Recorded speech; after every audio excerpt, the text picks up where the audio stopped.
네, 이번 시간은 성유창의 그랑프리입니다. 지난 월간 브리핑에 이어 성유창 기자가 폐배터리 시장에 대해서 좀 더 자세히 취재를 했는데요.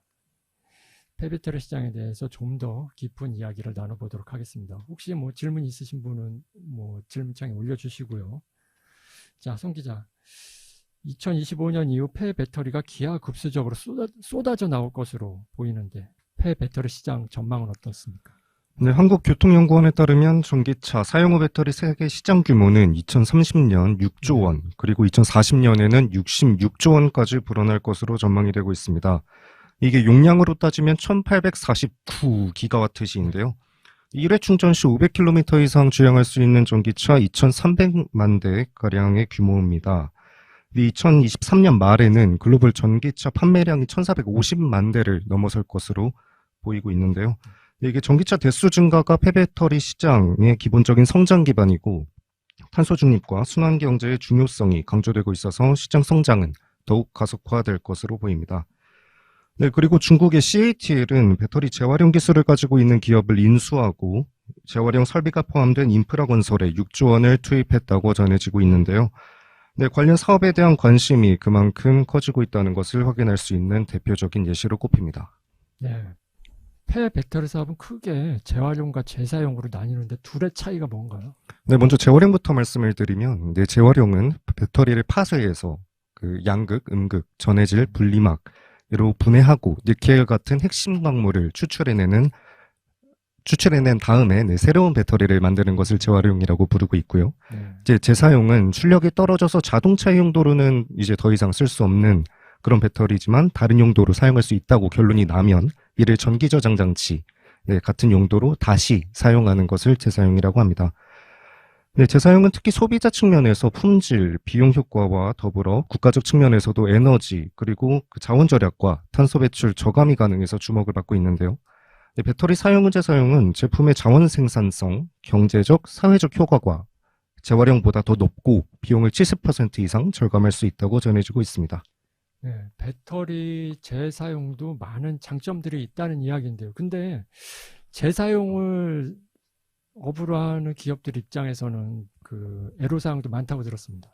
네, 어느 업이나 애로사항은 있을 수밖에 없는데요. 또 특히 재사용, 배터리 재사용 면에서 애로사항이 있는 거는, 네, 이번 달에 전기차 폐차와 부품 재사용 사업을 하고 있는 굿바이카 기업에 다녀왔습니다. 네, 거기서 남준희 대표와 이야기를 나눠보았는데요. 네, 관련 영상 함께 보시겠습니다. 네.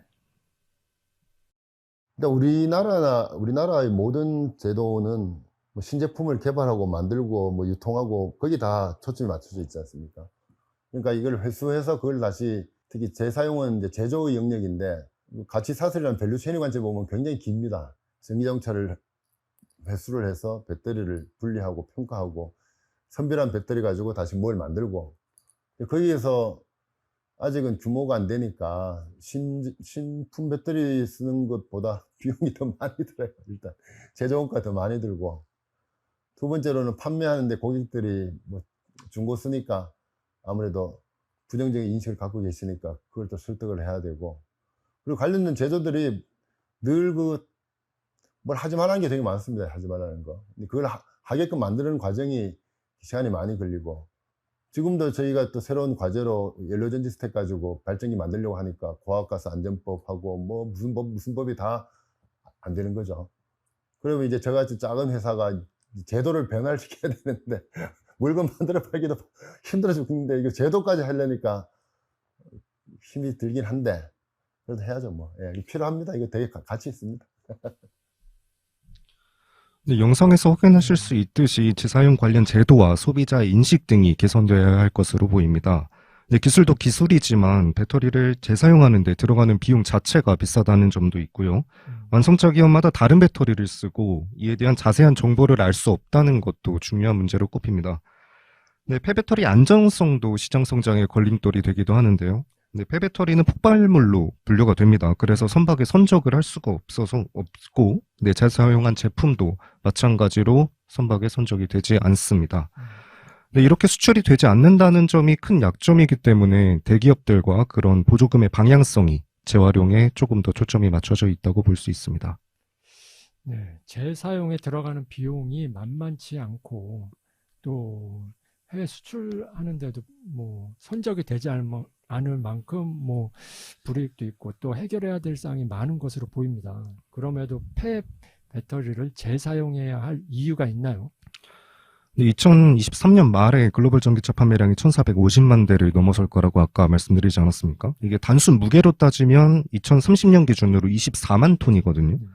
이게 재사용했을 때 제품의 자원 생산성과 사회적 효과가 재활용보다 더 높고 비용도 절감할 수 있다는 효과도 아까 말씀을 드렸었고요. 네, 그리고 고출력이 필요 없는 용도로 활용을 할 경우에 80%의 저장 용량은, 그러니까 폐배터리 기준이 80%의 저장 용량은 문제가 되지 않는데 이거 모두 재활용만 하기에는 조금 아쉬운 점이 많다는 말이 많습니다. 네, 그리고 배터리 팩 단위의 재사용은 이동식 충전 지원 차량의 전력 저장 장치에도 활용할 수 있고 신재생 에너지 등의 전력 계통 연계형 ESS로도 활용이 가능하기 때문에 계속해서 연구를 해나갈 필요성은 있다고 보여집니다. 네, 경제성이나 친환경성에 큰 도움을 줄 수 있다는 내용인데요.